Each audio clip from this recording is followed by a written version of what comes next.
ইজেট নামকরণ, এটা থেকে বিগত সালে অনেক প্রশ্ন আসছে। অনেক সময় নামকরণ আসে সরাসরি, অনেক সময় এক্সাম্পল আসে যে ইজেট নামকরণ করতে বলে। তা বিভিন্নভাবে আসতে পারে। তা আমি এখানে একটু তোমাকে ধারণা দিচ্ছি যে ইজেট নামকরণটা কিভাবে করতে হয়। শুরুতে একটু ডিটেলস ভাবে এখানে আলোচনা করা আছে, তারপর তোমাদের বইয়ে কিভাবে লেখা আছে সেভাবে সেটা একটু এখানে যুক্ত করা আছে। তারপরে আমি মানে এটা শর্টকাটে কিভাবে ছোট করে লিখতে হবে সারমর্মটা আমি এখানে লিখছি। আগে একটু আমরা বিস্তারিত পড়ি, তাহলে আমরা সারমর্মটা বুঝতে পারবো, নাহলে বুঝতে পারবো না। দেখো, ইজেটটা মূলত হলো তোমার দ্বিবন্ধনযুক্ত যে যৌগগুলো আছে তাদের জ্যামিতিক সমাণু, এটা মনে রাখতে হবে যে জ্যামিতিক সমাণু নির্ধারণে এটা ব্যবহার করা হয়। আচ্ছা, এখানে সিআইপি নিয়ম অনুযায়ী তোমার এখানে আলোচনায় সিআইপি রুলসটা আমরা বিগত ক্লাসে আমরা দেখছি যে সিআইপি রুলসটা কি। বিভিন্ন পরমাণু বা তোমার মৌলের বিভিন্নভাবে আমরা কিভাবে এগুলোকে অগ্রাধিকার ক্রম সাজাইতে পারি, কোনটা প্রথমে, কোনটা দ্বিতীয়, কোনটা তৃতীয়। আমরা আরএস রুল পড়ছিলাম বিগত ক্লাসে, তখন দেখছিলাম যে আমাদের এই সিআইপি রুলটা অনেক জায়গায় তোমার এটা কাজে লাগবে, এটা অনেক গুরুত্বপূর্ণ। আচ্ছা, তাহলে দেখো, প্রথমে প্রতিটি দ্বিবন্ধনযুক্ত কার্বনের সাথে সংযুক্ত চারটি গ্রুপকে চিহ্নিত করতে হবে। মানে একটা যদি আমি এখানে দ্বিবন্ধনযুক্ত কার্বন আঁকি, তাহলে এর চার হাতে কি কি থাকবে, আমি ধরলাম টু বিউটিন। তাহলে এখানে CH3H, আবার এখানে যদি CH3 ভাবে যদি আঁকি, তাহলে একে চারটা এখানে গ্রুপ কে কে আছে এগুলো আমাদেরকে চিহ্নিত করতে হবে, 1 2 3 4। আচ্ছা, তারপর কি করতে হবে, দেখো, প্রাথমিক গ্রুপগুলোকে অগ্রাধিকার নির্ধারণ করতে হবে। এই যে অগ্রাধিকার নির্ধারণটা করতে হবে সিআইপি রুল অনুযায়ী। এই সিআইপি রুল আজকে আর আলোচনা করব না, যেহেতু তোমরা এগুলো জানো, অনেকবার এগুলো দেখাইছি। তাহলে সিআইপি নিয়ম অনুযায়ী প্রত্যেকটি গ্রুপের অগ্রাধিকার নির্ণয় করতে হবে, মানে কোনটা 1 নম্বরে, কোনটা 2 নম্বরে, কোনটা 3 নম্বরে, 4 নম্বরে, এভাবে নির্ণয় করতে হবে। তাহলে প্রতিটি পরমাণুর পারমাণবিক সংখ্যা বিবেচনা করা হয়। আমরা জানি যে সিআইপি রুলে পারমাণবিক সংখ্যাটা বিবেচনা করা হয়।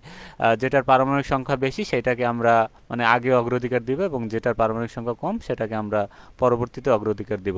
এখানে যেমন হাইড্রোজেনের পারমাণবিক সংখ্যা 1 এবং কার্বনে হলো 6, অক্সিজেনে 8। তাহলে আমরা শুরুতে হলো অক্সিজেন যদি কারোর সাথে থাকে তাহলে অক্সিজেনটাকে আগে প্রায়োরিটি দেব, তারপর কার্বন থাকলে কার্বনটাকে প্রায়োরিটি দেব, তারপর যদি হাইড্রোজেন থাকে তাহলে আমরা তাকে, এভাবে আমাদের ধাপ অনুযায়ী তোমার অগ্রাধিকার ক্রমটা নির্ণয় করতে হবে।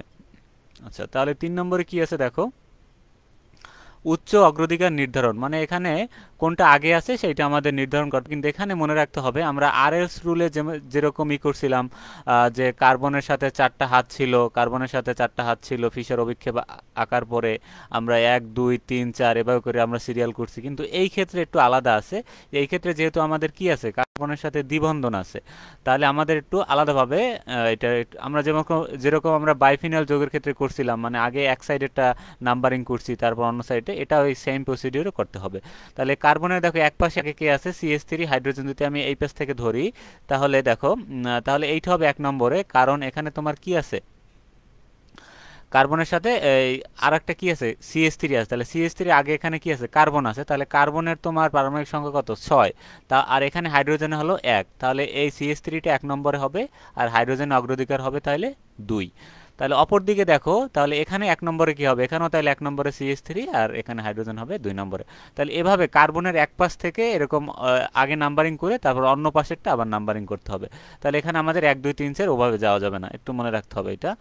প্রতিটি কার্বনের সাথে সংযুক্ত দুটি গ্রুপের মধ্যে অগ্রাধিকার নির্ণয় করা, যেটা আমি মাত্র বললাম যে দুইটা গ্রুপের ভিতরে আমাদের অগ্রাধিকার নির্ণয় করতে হবে, যে দুইটা গ্রুপের ভিতরে কে 1 নম্বরে হবে, কে 2 নম্বরে হবে।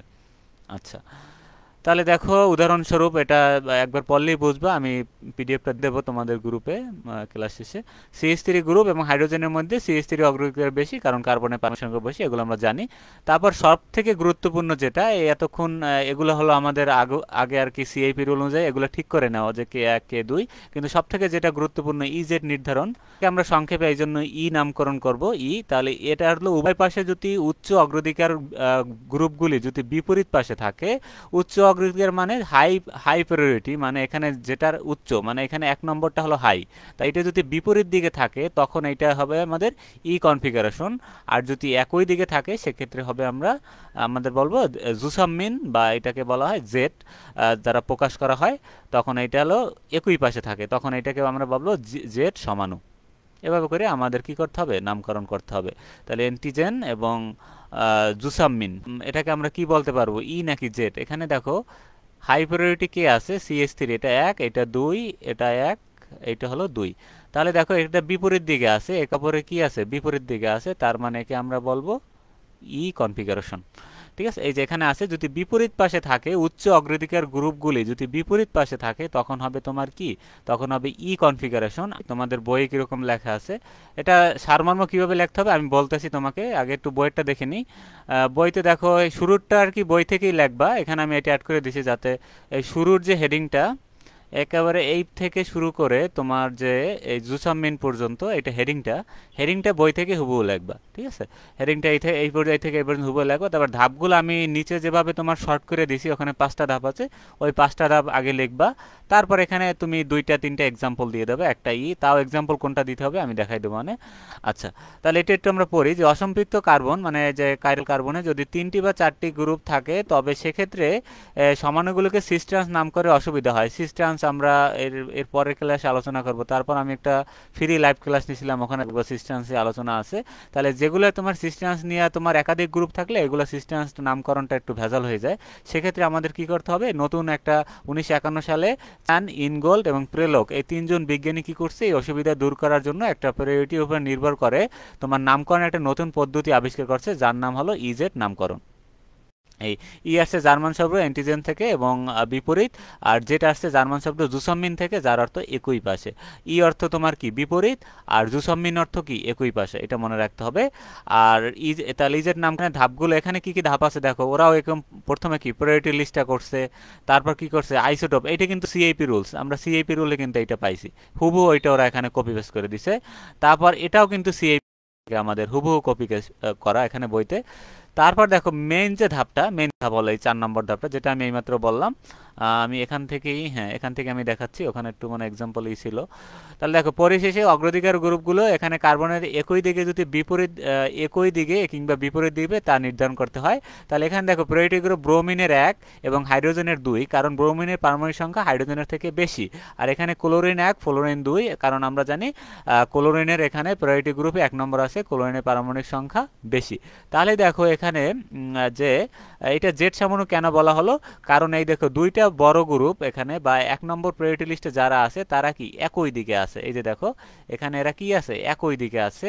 আর এখানে দেখো এরা বিপরীত দিকে আছে, 1 নম্বরে যারা তারা বিপরীত। তাহলে মানে হলো ইন্টিজেন মানে বিপরীত, আর জেড মানে কি একই দিকে। তাহলে বড় গ্রুপটা একই দিকে থাকলে সেটাকে আমরা সহজে বলবো জেড, আর বড় গ্রুপ 2টা বিপরীত দিকে থাকলে কার্বন কার্বন দ্বিবন্ধনের, সেটাকে আমরা খুব সহজে বলবো সমাণু। আশা করি এগুলো নিয়ে আর সমস্যা হবে না। এখন আমি দেখাই যে এই 2টা থেকে সারমর্ম করে কিভাবে লিখবা। হেডিংটা অবশ্যই নোট করার সময় তুমি হেডিংটাই বই থেকে লিখবা, এখানে আমি যেটুকু দাগ দিয়ে দিছি। তারপর ধাপগুলো আমি বলতেছি, ধাপগুলো আমি এখানে নোট করা আছে, আমি এখানে সংক্ষেপে লিখছিলাম। এই যে এইখানে আমার যে ধাপগুলো হুবহু এইগুলো লিখবা, তাহলে খুব সহজেই এখানে ওইগুলোই আমি জাস্ট সংক্ষেপে লিখছি। দেখো না বুঝলে আমি একটু পড়ে শোনাই দিই। 1 নম্বরে কি আছে, কার্বন কার্বন দ্বিবন্ধযুক্ত কার্বনের সাথে সংযুক্ত পরমাণু বা গ্রুপগুলোকে সিআইপি রুল অনুযায়ী আপেক্ষিক ক্রম নির্ধারণ করতে হবে। ঠিক আছে, তাহলে এটা একটা অনুযায়ী ক্রম, আপেক্ষিক কথাটা না দিলেও হবে, ক্রম নির্ধারণ করতে হবে। তাহলে এই গেল তোমার 1 নম্বর রুলস। ঠিক আছে, তারপরে 2 নম্বরে তুমি এইটা দেবা, 2 নম্বরে এইখান থেকে এইটা দেবা, এই যে ব্র্যাকেটের যেটা, যে যার বা যে আইসোটোপের পারমাণবিক ভর বেশি সে অগ্রাধিকার বেশি হবে। মানে আইসোটোপের সিএবি রুলটা আমরা একটু সংক্ষেপে বলে নিলাম, মানে এইখানের এই রুলসটা, এই যে এখানেরও 2 নম্বর এই যে এই রুলসটা এখানে একটু বলে নিচ্ছি। এখন আর এক্সাম্পল দেওয়ার দরকার নেই, কারণ সিএপি রুল আসলে তখন তুমি এক্সাম্পল সহ দিবা। এখন জাস্ট আমরা সংক্ষেপে বলবো। এখন আমাদের মূল লক্ষ্য হলো কোনটা কোনটা জেড, এইটাকে আমরা কিভাবে নামকরণ করব। তাহলে এগুলো আমরা জাস্ট একটু আলোচনা করে নিলাম, এই সিএপি রুলের তো কিন্তু এগুলো। আচ্ছা, তারপর 3 নম্বরে এটা দেবা, অগ্রাধিকার ক্রমগুলো প্রতিস্থাপকের, এখানে লেখাটা একটু কাটাকাটি আছে, তুমি একটু সাইডে নেবা, যে প্রতিস্থাপকের পাশে লিখতে হবে। অগ্রাধিকার ক্রমগুলো মানে কে 1 কে 2, এইটা দেখো প্রতিস্থাপকের আমি পাশে লিখছি, এই দেখো 1 2 তারপর 1 2, এটা লিখতে হবে প্রতিস্থাপক যে আছে তার পাশাপাশি। আচ্ছা, তারপর 4 নম্বরে এটা দিবা, অগ্রাধিকারের ক্রম একই পাশে হলে জেড, বিপরীত পাশে হলে তাহলে খুব সংক্ষেপে, অত কিছু ডিটেলস লাগবে না, কারণ পরীক্ষার সময় অনেক কোশ্চেন লেখার সময় তাহলে এই 5টা তুমি মেইন পয়েন্টটা লিখতে পারলেই তোমার জন্য এনাফ। সাথে 2টা এক্সাম্পল দিয়ে দেবা, আশা করি তাহলে ইনশাআল্লাহ ফুল মার্ক পাবা। ইজেড নির্ধারণের পরে ইজেডকে প্রথম ব্র্যাকেটে লিখতে হবে, তারপর আইইউপ্যাক নামের পূর্বে লিখতে হবে। আচ্ছা, এখানে কি বলছে, ইজেড নির্ধারণের পর এখন তুমি যদি শিওর হয়ে যাও কোনটা ই কোনটা জেড, তখন কি করতে হবে, আমাদের আইপ্যাক নামটা আগে এটা লিখতে হবে, যে আমি দেখাচ্ছি এটা ব্র্যাকেটে লিখে তারপর এটা লিখতে হবে। তাহলে এই এক্সাম্পল দুইটা দিবা তাহলেই হবে।